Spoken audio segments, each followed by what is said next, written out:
Rahayu, rahayu, salam budaya, salam pecinta pusaka untuk semua saudaraku yang ada di Indonesia ataupun yang ada di luar negeri. Saya mengucapkan Kiki Wijaya, saya mengucapkan selamat Natal untuk semua saudaraku yang merayakan umat Kristiani, dan selamat tahun baru untuk semua saudaraku yang ada di Indonesia ataupun yang ada di luar negeri. Semoga tahun depan, tahun 2024, kita semua semakin lebih baik lagi, lebih mencintai budaya kita, mencintai pusaka sebagai warisan budaya, warisan leluhur bangsa Indonesia. Semoga semakin banyak pecinta-pecinta pusaka yang mau merawat, menguri-nguri, meramut, mempelajari maupun menerapkan filosofi yang ada pada pusaka untuk di kehidupan, agar kita menjadi lebih baik lagi.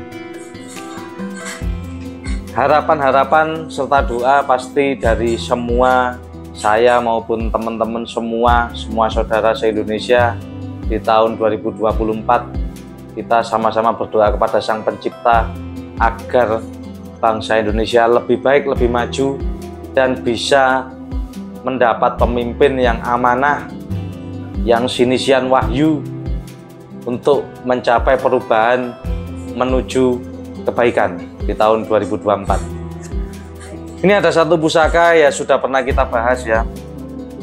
Pusaka sejatinya berisi harapan dan doa.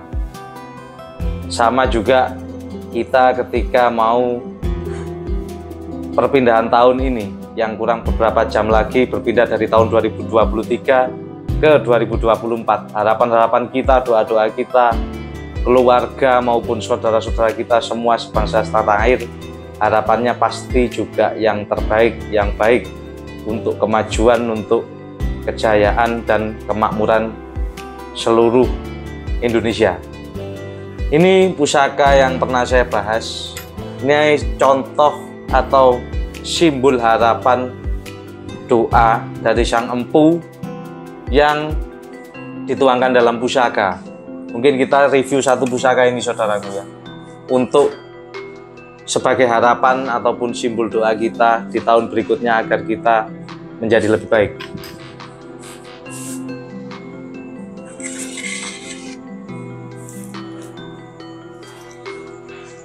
Pusaka dengan pamor hujan mas berpola 2-1-2 melingkar 2-1-2-1-2 yang banyak secara umum disifati pusaka ini memiliki tuah kerezekian dan harapan kerezekian untuk menumpuk kekayaan. Memang iya secara tua, tetapi pada pusaka hujan mas, dari hasil referensi, beberapa referensi sesepuh pusaka, bukan hanya buku,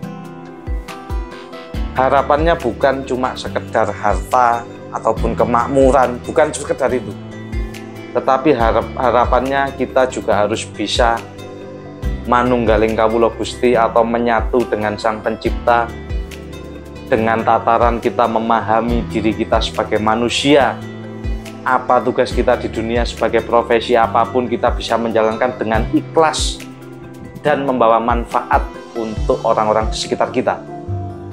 Jadi pamor pola 2-1-2. Kenapa kok 2 kemudian 1, kenapa kok 2 kemudian 1? Ini ada filosofi yang sangat mendalam pada pola pamor hujan mas. Seperti contohnya di pusaka ini. 2 ini menggambarkan hubungan manusia dengan manusia.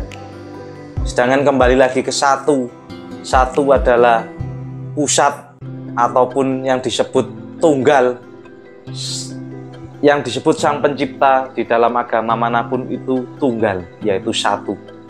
Dalam agama Hindu, Kristen, Buddha, ataupun Islam itu sendiri juga tunggal 1. Jadi 1 ini kita harus bisa menyatu, menyamakan niat, dengan catatan yaitu tadi menjauhi segala larangannya dan mentaati perintahnya. Semua agama itu isinya ada larangan, ada perintah, ada anjuran, ada nasihat, ada nilai-nilai yang terkandung. Sama dengan halnya pusaka pamor hujan mas ini. Jadi 1, kita harus bisa menyatu, kita harus tahu apa yang dikehendaki dari Sang Pencipta untuk hidup kita. Tentunya setiap manusia memiliki jalannya masing-masing, memiliki jalurnya masing-masing. Bagaimana cara kita memahami ataupun juga meresapi, merasakan apa kehendak dari Sang Pencipta untuk hidup kita. Dan yang kedua, dalam manusia itu dengan manusia yang lain itu berbagi, saling tolong menolong, saling membantu.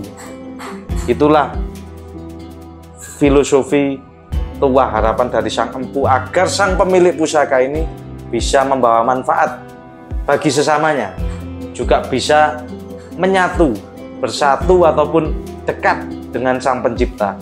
Ketika manusia itu sudah dekat dengan Sang Pencipta, sudah membawa manfaat bagi orang di sekitarnya, otomatis berkah, kemakmuran, harta apapun itu akan dilimpahkan kepada manusia itu. Karena manusia itu ketika membantu seseorang, dia juga pasti akan dibantu oleh Sang Pencipta.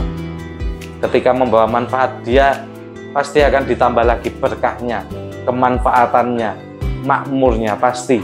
Itu sudah pasti. Ibarat hukum karma. Jadi Pak Amor, hujan mas ini suatu harapan di tahun 2024 agar bangsa Indonesia lebih makmur, lebih berjaya, lebih sukses. Ya syukur-syukur bisa melunasi hutang-hutang semua bangsa Indonesia terhadap asing ataupun luar negeri. Pemimpin kita harus paham filosofi nilai ajaran budi luhur yang ada di Nusantara untuk bisa diterapkan dalam kehidupannya maupun menjadi pemimpin yang baik. Mungkin itu, saudaraku, harapan-harapan saya maupun teman-teman di sini. Terima kasih juga untuk semua teman-teman yang mendukung channel saya, pemahar-pemahar kelas pemula, juga beberapa kolektor-kolektor besar. Saya tidak bisa menyebutkan satu-satu, saya sangat berterima kasih. Semoga semuanya membawa berkah, mendapat berkah dari Sang Pencipta. Juga jangan lupa, awal tahun depan 2024 saya akan memberikan mahar-mahar pusaka dengan mahar terbaik untuk kelas-kelas pemula. Mahar yang di bawah 1 juta rupiah. Saya kemarin sudah hunting, dapat beberapa pusaka, masih saya cuci, saya benarkan warangkanya. Di awal tahun depan saya akan berikan review dan memberikan mahar-mahar terbaik untuk yang kelas-kelas pemula. Juga saya akan membahas salah satu pamor pusaka di Jawa Timur yang paling ditakuti, yaitu pusaka di Madura. Ini di pakem tidak ada, di buku tidak ada, tapi beberapa literasi dari para sesepuh, dari mulut ke mulut, dari cerita turun-temurun, ada salah satu pamor yang sangat ditakuti, bahkan bisa membawa berkah atau bisa membawa bencana ketika pusaka itu dimanfaatkan sesuai fungsinya. Mungkin itu yang bisa saya sampaikan. Terima kasih saudaraku sudah menyimak. Semoga jaya selalu, Indonesia Nusantara menjadi lebih baik sesuai harapan kita semua. Kita sambung doa, sambung rasa. Semoga tahun 2024 pusaka-pusaka Nusantara lebih terawat dan lebih banyak yang mau belajar. Kurang lebihnya saya mohon maaf. Rahayu, rahayu, salam budaya.